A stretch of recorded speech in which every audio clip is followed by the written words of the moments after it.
Hey guys, we have got a Begg knives to talk about today. This is the Astio model.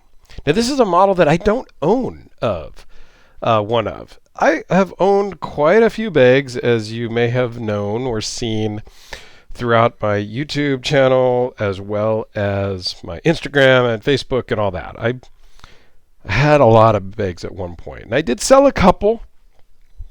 We kind of go through phases as we collect, I think. I know I have. And sometimes we buy the maker. I think we should always buy the maker. And I should do a whole video just talking about what that means and whatnot. But I really kind of fell in love with Begg knives. And I got my first bodega, and then I got another bodega, and then I got a Bugatti. Like, I kind of went through a lot of the different models. And I've kept most, and I've sold a couple. But this is one I've never had the chance to pick up and own one. I mean, I think I had a chance, but, I was buying something different at the time. You know how it goes, right? We can't buy all the knives at one time.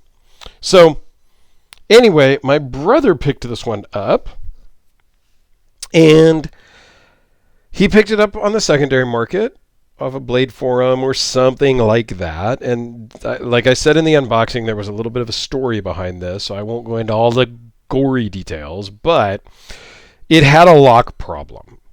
And because I know Mark Begg and the California Custom Shop guys, I think my brother shipped it to them to work on, and COVID hit, and a bunch of things happened, and they ended up having it for like a long time, like 2 years, I think, maybe shy of 2 years, either like a month shy or a couple weeks shy of 2 years or a couple weeks over. So that's kind of the story. Okay, they did rebuild the lock. They had to put on a new lock bar. And that's one of the things with the Begg knives is they have a removable lock bar that was able to get put back on and rebuilt and whatnot. So that's kind of the story of this particular Astio. Awesome, awesome knife. I'm kind of sad now that I don't own one. And sadly, I will ship this back to my brother tomorrow after I'm done filming. But yeah, this particular model or particular example of the model is super awesome. Okay, let's dive into the specs, then we'll zoom in and we'll talk a little bit more about it. 4 3/4 closed, 8 1/8 overall, 3.4 3-inch blade and cutting edge. I totally spaced on asking my brother this, but I think the blade steel is RWL 34, but don't quote me on that one. It is 0.149 blade thickness, overall thickness of 0.545, weighs in at 5.1 ounces, and it runs on bearings. And I'm pretty sure these are IKBS. They just didn't mark them like they do on the bodegas. They normally will mark the flipper tab. But I still think these are IKBS because that's what they always use. Okay, the blade shape on this is very cool. It's a Tonto recurve, but it's not it's kind of that weird elongated Tonto, and just a very slight recurve. This particular finish on this one is like a polished stonewash, if you will. Now, most of their Astios have kind of a mirrored polish, or it's a mirrored bevel here with a satin, flat grind here. So this is a flat grind Tonto, hollow grind main edge, titanium frame lock. This particular one has a G10 inlays that kind of look like carbon fiber, but pretty sure they're G10. Could be carbon fiber also, but just kind of a weird pattern. Titanium backspacer. They kind of cracked ice or jeweled ice pocket clip. They always kind of do this engine turning, machining in the lock bar cutouts, which I think is just an extra level of detail that you don't get on everything. The blade is pretty sterile. Just a quick logo on the front, that's all. Super snappy action. Feels great. And has a nice sound. And yes, the sound is important. Right? You guys know what I'm talking about. This thing works in the pocket amazingly. Like it really works well. Okay? It does have a ceramic ball in the pocket clip, which tells us that it's ceramic bearings.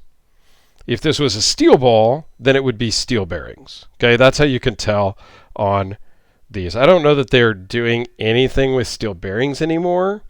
For a long time, many, many years, it's all been ceramic bearings. This just fits in the hand really well. You can't really choke up. You got to be careful because that's a pretty sharp little tip there on the sharpening choil, if you will. But man, does this just feel nice in the hand. I don't know. I'd like to say it sucks and that my brother should toss it and I would throw it away for him, but I can't. It's just really nice. Now there's one, I try to find a gripe on everything, right? Right at the very tip, it's a little pokey as you're putting it in and out of your pocket, depending. Okay? I almost would have preferred that they round off that last little cog of jimping. Just because that one last one is a little bit, I don't know, could be on the uncomfortable side as you're putting it in and out of your pocket sometimes. Kind of a hidden lanyard loop. If you're doing a lanyard, it's a cool way to do it because if you're not doing a lanyard, it really is unobtrusive. But man, this is just, I don't know, I can't say any much more good stuff about it. One thing you will always find on the Begg knives is you really cannot feel a seam between the inlay and the frame. And I've got a couple other examples out here of a couple of the other Begg models that I do own. So you've got the Astio. You have the Timascus inlaid Bodega.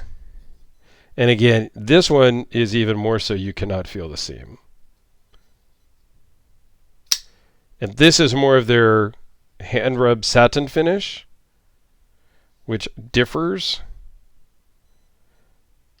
than the Astios. I prefer more of a muted blade on my knives. I don't really like mirror polished knives. This is the Steelcraft series, first run of the Glimps. And it's actually marked on the blade, first run of 100. So this is from their Steelcraft series. And I have a Damasteel Field Marshal that is also from the Steelcraft series. So there are a couple of models I don't have. I didn't bring out a Bodega or a Bugatti. I did bring out a Bodega, but I have a matching Bugatti to that one. And then there is the Mandera that I don't have, that I have not really checked out. I think I saw one at their shop once. One of my buddies in Australia owns a Mandera that I really want. And one day we're going to come to terms on a price, and I'm going to pick that up from him. It's a full Timascus framed Mandera. It's fantastic. So anyway, here is the Begg Knives Astio. Let's do a couple quick size comparisons for you. With the Sharpie, the Delica. We've already done all the other Begg knives that I have out here. Budget Kubi KB237, right about the same size. maybe that's, just a sign of why I like this so much. Why I like this and why I like that, because they're very similar in size. What about the Red Horse Knife Works Hellraiser, which I love? Although this particular one, the blade is very, not mirror polished, but pretty polished. I do like that, but I don't love that part about it. And since Demkos are kind of the hot thing these days, how about the Demko AD20 in G10, Toxic Green G10? This is kind of my favorite blade finish.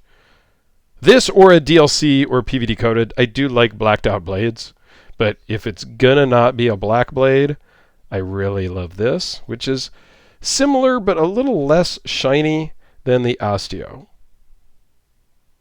Just to give you a kind of a comparison there. So there you go, guys. The Begg knives Astio that will have to get sent back to my brother tomorrow. So sad day when I send stuff back sometimes, but that's how it goes. People loan me stuff. They trust me enough to loan it in, and I'll take care of it, and I'll send it back. I'll talk about it, and I'll send it back. That's how it works. So part of the game I signed up for. Thanks a lot, guys. I do greatly appreciate it. Have yourselves a wonderful and fantastic day.